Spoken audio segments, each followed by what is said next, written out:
நல்ல காரசாரமாக ஒரு நாட்டுக்கோழி குழம்பு வச்சா எப்படி இருக்கும் வாங்க பார்க்கலாம். நான் இன்றைக்கி 1.5 கிலோ நாட்டுக்கோழி தான் வாங்கியிருக்கேன்.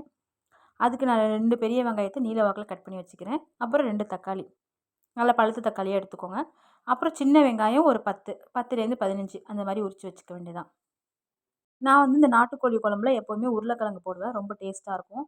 அதுக்கப்புறமா இந்த நாட்டுக்கோழியை நல்லா வாஷ் பண்ணி எடுத்து வச்சுக்கிறேன். பாருங்கள், முட்டையோடு வந்திருக்கு நமக்கு. நல்லா சளி பிடிச்சிருக்கும் போது இந்த மாதிரி காரசாரமாக நாட்டுக்கோழி குழம்பு வச்சு சாப்பிட்டிங்கன்னா ரொம்ப சூப்பராக இருக்கும். இதுக்கு தேவையான மசாலாவை நம்ம ரெடி பண்ணிக்குவோம். 2 டேபிள் ஸ்பூன் சீரகம், 1 டேபிள் ஸ்பூன் சோம்பு, இது எல்லாத்தையுமே நல்லா மிதமாக நல்லா வறுத்து எடுத்துகிட்டு அதை நல்லா ட்ரை ரோஸ்ட் பண்ணிவிட்டு இந்த மாதிரி பவுடராக அரைச்சி எடுத்து வச்சுக்குவோம். அப்புறம் ஒரு 5 டேபிள் ஸ்பூன் இஞ்சி பூண்டு பேஸ்ட்டு போட்டுட்டு அதில் இப்போ ஒரு கொஞ்சமாக மிளகு, ஒரு 10 சின்ன வெங்காயம், இது எல்லாத்தையும் போட்டு நல்லா அரைச்சி எடுத்து வச்சுக்கோங்க. எப்போதுமே நாட்டுக்கோழி செய்யும்போது நல்லெண்ணெய் ஊற்றி செஞ்சு பாருங்கள், இன்னும் டேஸ்ட்டாக இருக்கும். நான் அதுக்கு தேவையான நல்லெண்ணெய் ஊற்றிக்கிட்டு தேவையான ஸ்பைசஸ்லாம் போட்டுக்கிட்டேன், கொஞ்சோண்டு சோம்பும் போட்டுக்கிட்டேன். நீல வாக்கில் கட் பண்ண பெரிய வெங்காயத்தை எடுத்து போட்டிருக்கேன். வெங்காயம் நல்லா வதங்கி வரட்டும். வெங்காயம் வதங்கினோடனே நம்ம இந்த கழுவி வச்ச நாட்டுக்கோழி எடுத்து போட்டுக்கலாம். நல்லா 2 பெரட்டு பெட்டினதுக்கப்புறம் 2 உருளைக்கிழங்கு கட் பண்ணி போட்டுக்கோங்க. தக்காளி நல்லா போட்டதுக்கப்புறம் இஞ்சி பூண்டு பேஸ்ட் கலவையும் போட்டுக்கலாம். அப்புறம் அந்த ரோஸ்ட் பண்ண பவுடர் இருக்குல்ல, அந்த பவுட்ரு தேவையான அளவு போட்டுக்கலாம். மிச்சத்தை நீங்கள் மூடி வச்சுட்டு வேறு ஏதாவது நான்வெஜ் செய்யும்போது கூட நீங்கள் போட்டுக்கலாம். அப்புறம் மல்லித்தூள், மிளகாத்தூள், இது 2மே உங்கள் தேவைக்கேற்ப போட்டுக்கோங்க. குழம்பு எவ்வளோ திக்னஸ் வேணுமோ அதுக்கு தகுந்த மாதிரி போட்டுக்கோங்க. இப்போ இதெல்லாம் வதங்கிட்டு கொஞ்சமாக தண்ணி சேர்த்துக்கிறேன். தண்ணி சேர்த்து பார்த்திங்கன்னா இந்த அளவுக்கு உங்களுக்கு வந்துடும்.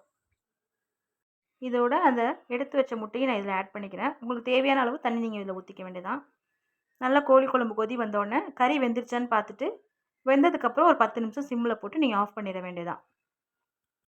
சில பேருக்கு சட்டியில் செய்ய ரொம்ப நேரம் ஆச்சுன்னா நீங்கள் இதெல்லாமே தாளிச்சிட்டு அப்படியே குக்கரில் ஒரு விசில் இல்லை 2 விசில் விட்டிங்கன்னா நல்லா பஞ்சு போல் வெந்துடும் கறி. அவ்வளோதான், நம்ம ஸ்டவ் ஆஃப் பண்ணிட்டு சர்வ் பண்ண வேண்டியதான். சுவையான நாட்டுக்கோழி குழம்பு ரெடி. இது பார்த்திங்கன்னா சாதம், இட்லி, தோசை இப்படி எல்லாத்துக்குமே ரொம்பவே சூப்பராக இருக்கும். கூடவே 2 சின்ன வெங்காயம் தொட்டு சாப்பிட்டு பாருங்கள், இன்னும் டேஸ்ட்டாக இருக்கும்.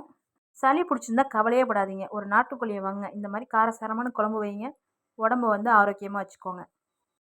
நம்ம சேனலை கண்டிப்பாக லைக் பண்ணுங்கள், ஷேர் பண்ணுங்கள், மறக்காமல் சப்ஸ்கிரைப் பண்ணிக்கோங்க. இந்த ரெசிபியை எல்லோரும் வீட்டில் செஞ்சு பார்த்துட்டு எப்படி இருந்துச்சுன்னு கமெண்ட் பண்ணுங்கள்.